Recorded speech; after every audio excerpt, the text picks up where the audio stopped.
bonjour à tous. Donc moi je travaille, chez Sodexo au sein des équipes, informatiques, globales et je m'occupe d'un périmètre, transverse qui recouvre notamment toutes les activités, PMO, classiques, hein, donc tout ce qui va être autour, de la gestion et du pilotage de notre portefeuille de demandes et de notre portefeuille, de projets et c'est dans ce cadre-là qu'on a fait un projet qu'on va venir vous présenter aujourd'hui. Rapidement, vous présenter ou vous représenter Sodexo, juste pour que vous ayez en tête l'environnement dans lequel notre projet se situe. Donc Sodexo, c'est une entreprise française très très présente à l'international, parce qu'on opère dans plus de 50 pays. On est le premier employeur en fait privé français dans le monde, et on sert aujourd'hui 100 millions de consommateurs tous les jours sur trois grands types d'activités. La restauration, qui est souvent l'activité la plus connue du grand public, le facility management, qui est notre autre grande activité, et un service de bénéfices aux employés et aux salariés. Sodexo est en transformation et au sein de cette transformation du groupe, il y a une partie transformation des activités informatiques autour d'un certain nombre de process clés, dont les process du périmètre PMO. Donc en résumé, notre point de départ, il y a quasiment 2 ans, quand nous avons commencé à travailler sur le sujet, on avait et on a toujours une organisation informatique autour de équipe globale que vous voyez au centre de la diapositive en noir, et puis 7 équipes régionales en fait qui découpent le monde en 7 entités régionales. Donc cette organisation-là, elle était déjà en place il y a 2 ans, avec en point d'appui fort pour nous des rôles de PMO dans chacune de ces équipes. Et c'est ce qui nous a permis en fait de lancer un chantier PMO au sein de notre programme de transformation de l'IT, et de s'appuyer sur cette organisation-là pour avancer et livrer tout ce qu'on a livré ces dernières 2 années. En termes de contexte de départ, je vous l'ai dit, le groupe est relativement décentralisé. Nos métiers sont assez locaux, donc une gouvernance aussi très décentralisée. Et on a une organisation métier très matricielle avec de multiples dimensions qui sont toutes relativement fortes. Et donc cette complexité, elle se retrouve dans nos processus de gouvernance et notre portefeuille, la structuration de notre portefeuille de projets. En termes de point de départ, on avait aussi des pratiques relativement hétérogènes en termes de pilotage de portefeuille et structuration d'activités. Pas de processus commun au sein des équipes informatiques monde, pas de structuration standard, par exemple des activités projets. Et les pratiques en termes de pilotage de projet étaient hétérogènes et relativement peu matures en général. Avec des processus de pilotage non outillés au sens qu'on n'avait pas d'outils de PPM partagés. Il y avait des structurations dans certaines équipes, dans certaines régions, avec voilà, des systèmes locaux, mais on n'avait pas quelque chose de bout en bout et de partagé.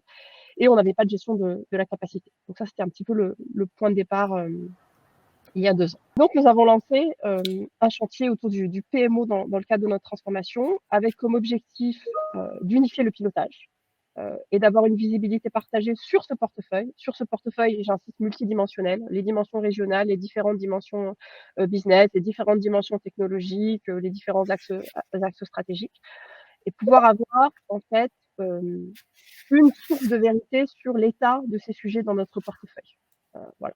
Et pouvoir passer plus de temps et plus d'énergie à piloter ces sujets, piloter le portefeuille, prendre des décisions, plutôt que de passer du temps à essayer d'avoir cette visibilité partagée et consolidée. Renforcer la collaboration au sein des équipes informatiques, au sein d'une région, entre régions, mais également avec nos partenaires métiers, sur la base de ce portefeuille et de ces processus. Avoir une approche dynamique de notre pilotage de portefeuille. Structurer la gestion de projet et s'en servir pour diffuser des bonnes pratiques en termes de pilotage de projet. Et puis, maîtriser l'ensemble, j'ai envie de dire, de notre pilotage sur nos projets, dont la partie ressources et finances, évidemment. Alors, ce que nous avons fait du coup ces dernières 2 années. Donc première phase, avant Triskel, avant Isis, où nous avons constitué une core team. Donc on avait, comme je vous le disais, des représentants PMO dans les régions qui ont constitué ce qu'on a appelé notre communauté PMO. On continue d'animer, qui continue de se réunir. Mais à partir de cette communauté PMO, on a constitué une core team plus restreinte, vraiment pour des questions opérationnelles, de disponibilité des gens et de possibilité de mener des workshops à distance avec un nombre de personnes qui était gérable. On a décrit nos process en termes de macro-processus, et puis on a choisi un outil, donc Triskel, en fin d'année 2020. Et à partir de février 2021, on a lancé les travaux beaucoup plus opérationnels avec effectivement Triskel et Easy, c'est Amine qui nous a beaucoup accompagnés, pour livrer sous forme de release successives un paramétrage et dans Triskel, et puis tout l'accompagnement au déploiement, les formations, l'accompagnement au changement qui allait avec. Donc on a commencé par les initiatives. Notre portefeuille d'initiatives, c'est les grands sujets qu'on identifie pour l'année à venir. Donc c'est de la planification à 1 an. Et donc ça, on a fait notre première release entre février et avril 2021 et on a ouvert et les gens se sont mis à l'utiliser quasiment le lendemain parce qu'on en avait besoin pour réaliser notre plan. Ensuite, l'été dernier, on a fait une deuxième release sur la partie demande pour pouvoir faire en sorte que les initiatives, une fois qu'elles allaient être validées et converties en demande pendant l'année, puissent être suivies dans l'outil. Et puis, en début d'année calendaire, en début d'année 2022, nous avons fait la troisième release majeure autour de la partie projet. Ouais, donc, les initiatives, c'est alors un exercice qu'on va rendre de plus en plus dynamique, mais qui historiquement était un exercice annuel de projection sur l'année à venir avec, j'ai envie de dire, récolte des idées et des besoins et alignement entre le global et les régions, que ce soit au sein des équipes IT ou au sein des équipes métiers, et puis alignement avec le cadrage budgétaire pour l'année à venir. Clairement, il y a ça aussi dans notre préparation du plan à 1 an. Et après, ce qui se passe, c'est que pendant l'année, certains sujets très vite se matérialisent et donc on les transforme en demande en fait. On dit voilà, la première phase nous de notre processus de demande, c'est une phase qui est très liée au métier demandeur et qui demande en fait une confirmation de la part de ce métier demandeur de la volonté, de la pertinence de travailler maintenant sur tel ou tel sujet en fait. Donc au fur et à mesure de l'année, certains sujets sont transformés, certaines initiatives sont transformées en demandes, certaines en multiples demandes, parce qu'une initiative peut être relativement macro et ça peut se traduire derrière par plusieurs demandes et plusieurs projets. Et c'est comme ça, en fait, que le filtre, entre guillemets, se fait. C'est à partir du moment où on a confirmation et engagement avec nos partenaires métiers du fait que c'est un sujet à travailler concrètement dans les semaines à venir. Et là, on commence à travailler sur la partie demande. Alors peut-être un petit passage par la solution. Donc c'est ce que je vous disais aujourd'hui. Hein. On a alors environ 350 utilisateurs, à peu près 1000 initiatives dans notre portefeuille aujourd'hui.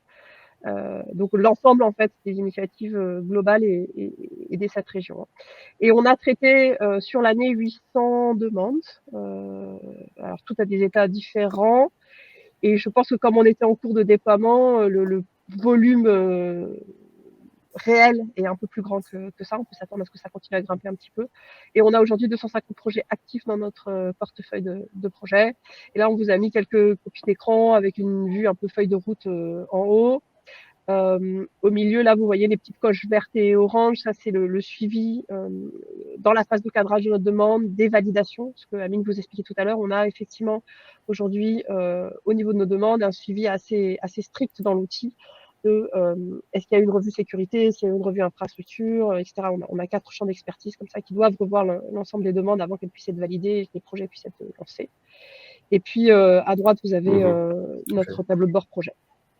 Alors, les gains que nous voyons, j'ai envie de dire dès aujourd'hui, hein, par rapport à ce que je vous avais annoncé comme les gains espérés au lancement du projet. Donc, sur la partie initiative, vous le disiez tout à l'heure, on a ouvert en avril il y a un peu plus d'1 an, et donc en fait, on a fait déjà un cycle complet sur notre portefeuille. Parce qu'en fait, il faut savoir que l'année budgétaire chez Sodexo commence au 1er septembre. C'est pour ça qu'on fait notre planification pour l'année à venir à partir du mois d'avril. Et donc, on est en ce moment même en fait en train de finaliser notre deuxième cycle de notre planification annuelle avec notre portefeuille d'initiatives. Et on a d'ailleurs fait quelques petits ajustements en termes de process et de configuration avant de lancer ce deuxième round dessus. Et donc, ça nous donne effectivement un portefeuille de référence pour démarrer l'année qui est ensuite, au fur et à mesure de l'année, converti ou pas en demande. On a unifié le processus de gestion de la demande. Je pense que ça, aujourd'hui, on a atteint un bon niveau d'adoption sur ce processus-là. On a bien structuré les différentes phases, et notamment la phase de cadrage, avec ce que je vous montrais, hein, la visibilité des validations et du suivi. Et ça, c'est un bénéfice assez clair pour tout le monde, y compris pour ces équipes transverses qui souvent couraient après des sujets, n'étaient pas mises dans la boucle assez tôt. Et là, elles ont la visibilité sur les sujets qui sont en cours de cadrage. Il faut qu'elles viennent mettre leur validation pour que le sujet puisse avancer. Sur la partie projet, bah, évidemment, l'idée, c'est de pouvoir suivre l'exécution des demandes validées. Et puis, on commence à voir, alors on commence parce que c'est plus récent, hein, la release date de début d'année, donc on a moins de recul, mais on commence à voir l'effet de cette structuration sur le fait de porter un certain nombre de bonnes pratiques en termes de pilotage de projet. Et puis en transverse, c'est peut-être les plus gros bénéfices qu'on a aujourd'hui, c'est que ça nous donne en fait cette visibilité bout en bout entre le sujet macro que j'identifie lorsque je prépare mon plan annuel à son exécution et sa livraison au travers d'un projet. Et vraiment, on a la traçabilité bout en bout au travers en fait de ces 3 portefeuilles. Ce qui nous a permis de mettre en place des revues de portefeuille. C'était la première fois qu'on avait des revues de portefeuille aussi structurées chez nous. On se sert des informations d'Entriscale pour animer nos instances de pilotage IT métier. Certaines instances existaient déjà, d'autres sont en train de se mettre en place. Et on est en train de standardiser, de structurer plus le reporting qui est présenté à ces instances, dans l'objectif de monter en maturité sur le pilotage de projet. Et puis, on travaille beaucoup à l'identification des contributions nécessaires sur les différents sujets, c'est-à-dire qu'on a une notion de responsable ou propriétaire de la demande ou du projet, donc ça une équipe dans une région, et puis quelles sont les autres équipes au sein de cette région ou dans d'autres régions qui vont devoir venir contribuer sur ce sujet. Et donc on travaille beaucoup sur cette identification précoce, cette prise en compte en fait des contributions attendues, parce que c'est un point clé pour pouvoir après livrer nos projets dans les délais prévus. Qu'on a entre guillemets mesuré ou ressenti, c'est ce que je disais tout à l'heure, hein, c'est cette visibilité plus large, plus partagée, des équipes transverses entre les interlocuteurs métiers et l'IT, où là on voit que ça apporte un vrai plus en termes de visibilité partagée.